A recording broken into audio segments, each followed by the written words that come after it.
How now does he have the resources to compete with China and even India for that matter? Yeah, well, I think the U.S. has this role of being the policeman around the world and spreading the military forces all around the world. Now, can they afford it? Well, that's a different question, because it seems like in order to meet their military budget, which is ever increasing, they're probably going to have to borrow the money, and most likely they'll be borrowing the money from the Chinese. Now, Washington is already deeply involved in several conflicts abroad. You just mentioned this. But here they're squaring up against a nuclear power. Could this get really nasty, even possibly another Cold War? Well, that's not the, I don't believe that's China's intention. I think China has been asking Japan to recognize and negotiate rather than ratcheting up the tension. Of course, Japan electing Abe is not going to help, because Abe is very well known hawk in this particular situation. I think that the saddest part is that the Japanese people, most of the Japanese people, truly do not understand that they were the perpetrators of all the atrocious acts of World War II, and these are the residual. Instead, the Japanese government has been very successful in portraying Japan as the victim of World War II rather than the perpetrator being the aggressor. And the U.S., for its own strategic reason, viewed Japan as the preferred ally, and that's what's continuing to create this friction. But I'm not sure they're going to. I think cooler heads will come and not go to war over these little specks of island. Certainly, China has never been the aggressor in terms. Alexander Vorontsov from the Institute of Oriental Studies believes China and U.S. prospective involvements with North and South Korea could lead to a global conflict. It will be nightmare for many countries, and first of all for the 6 countries who met in six-party talks. We have the common border with Korean Peninsula, and China also.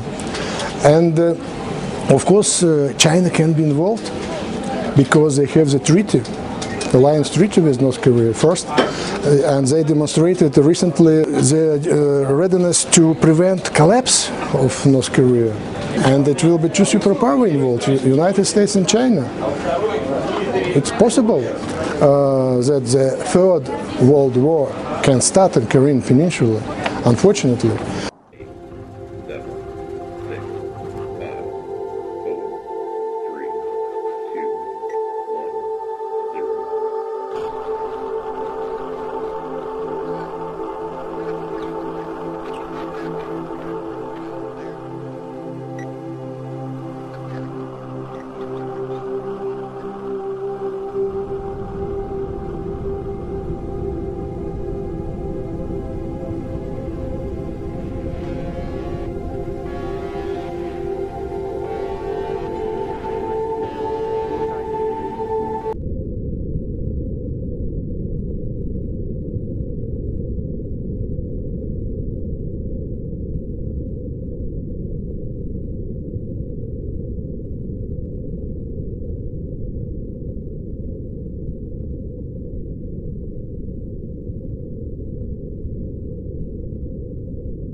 That goes off in full in the first shot. Now you have in the submarines, you have the warheads you have not yet discharged. Those go along the way as a second wave. After that, you're pretty much out of weapons. After which, most everybody is dead. Most logistical systems are dead, non-functional. You have a situation where the effect of this kind of firing creates a continuing effect which may go for several years. Now, instead of having one bomb, which is really it's a nuclear super bomb with thermonuclear implications, Now imagine you have the same kind of thing, or less, and you have not one big bomb. You have a whole barrage of such things. The exchange involves Russia.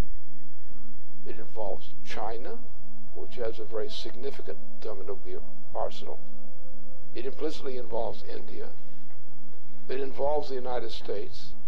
It involves the extermination virtually of Western Europe.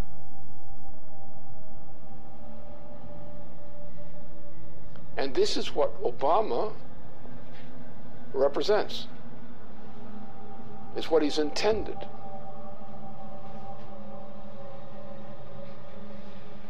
This is the end of civilization. And, you know, is the price worth it? I think this is a very hard choice, but we think the price is worth it. This is a memo that describes how we're going to take out 7 countries in 5 years, starting with Iraq and then Syria, Lebanon, Libya, Somalia, Sudan, and finishing off Iran. Let's take a look at the events of the past decade and see if you see a pattern. In Libya, Gaddafi was in the process of organizing a bloc of African countries to create a gold-based currency called the dinar, which they intended to use to replace the dollar in that region. US and NATO forces helped destabilize and topple the Libyan government in 2011, and after taking control of the region, US armed rebels executed Gaddafi in cold blood and immediately set up the Libyan Central Bank. Iran has been actively campaigning to pull oil sales off of the dollar for some time now, and it has recently secured agreements to begin trading its oil in exchange for gold. In response, the US government, with mainstream media assistance, has been attempting to build international support for military strikes on the pretext of preventing Iran from building a nuclear weapon. In the meantime, they established sanctions which US officials openly admit are aimed at causing a collapse of the Iranian economy.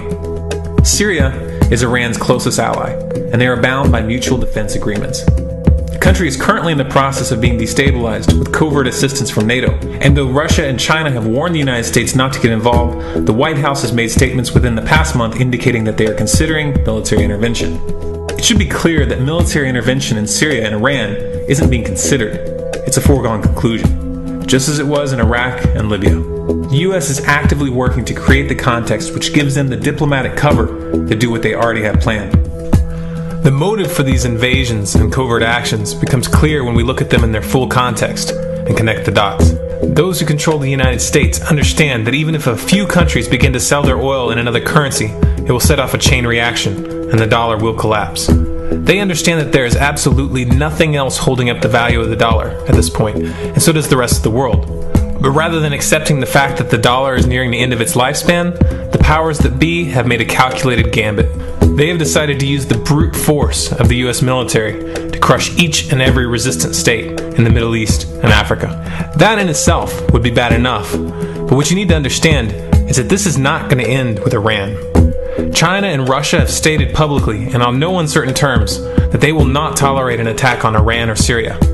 Iran is one of their key allies, one of the last independent oil producers in the region, and they understand that if Iran falls, then they will have no way to escape the dollar without going to war. And yet the United States is pushing forward in spite of the warnings.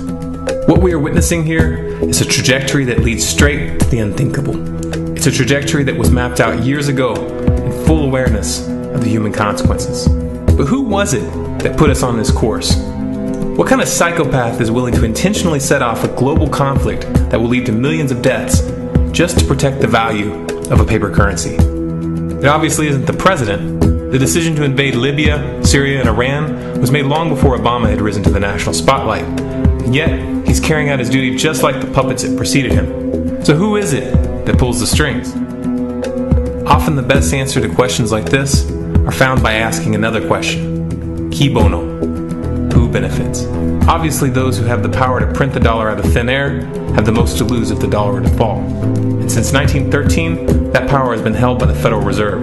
The Federal Reserve is a private entity owned by a conglomerate of the most powerful banks in the world. And the men who control those banks are the ones who pull the strings. To them, this is just a game. Your life and the lives of those you love are just pawns on their chessboard. And like a spoiled 4-year-old who tips the board onto the floor when they start to lose, the powers that be are willing to start World War III to keep control of the global financial system. Remember that when these wars extend and accelerate. Remember that when your son or your neighbor's son comes back home in a flag-draped coffin. Remember that when they point the finger at the new boogeyman, because the madmen who are running this show will take this as far as you allow them to. So how much time do we have left? It's a question I hear constantly, but it's the wrong question. Asking how much time we have left is a passive posture. It's the attitude of a prisoner who's waiting to be taken out to a ditch and shot in the back of the head. What are our chances? Can we change course? Also the wrong question. The odds don't matter anymore. If you understand what we're facing, then you have a moral responsibility to do everything in your power to alter the course that we're on, regardless of the odds. It's only when you stop basing your involvement on the chances of success that success actually becomes possible. To strip the ill-begotten power from the financial elites and to bring these criminal cartels to justice will require nothing less than a revolution. The government is not going to save us. Suppress the revolution, a premeditated scheme, introduce a drug called crack to us ghetto teens, got along with raw niggas now, playing what it be like.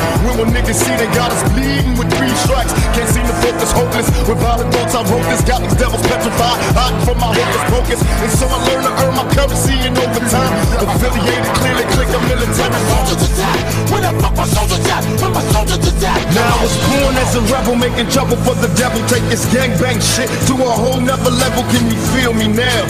Armies in every city, definition of power. Players, while you with me, see the war is the prophecy, survival is the strategy. Rest in peace to my comrades, that's the seats. Organize the streets in time, yeah, these devils petrified of a nigga in his right mind. They tell us that we hopeless and hellbound. It's for the brothers in penitentiary jail, damn. I got you in my heart till the day I die. Think of the damage we could do if we wasn't high. Can you picture me low? It's a thug's rap. Political contracts and bloodbaths. From a Toulouse Shakur up in the Rockets, though they got you. I never let them stop me, the struggle continues. Now, if we do want to live the thug life and the gangster life and all of that, okay, so stop being cowards and let's have a revolution. But we don't want to do that. Dudes just want to live a character. They want to be cartoons. But if they really wanted to do something, they was that tough. All right, let's start our own country. Let's start a revolution. Let's get out of here. Let's do something.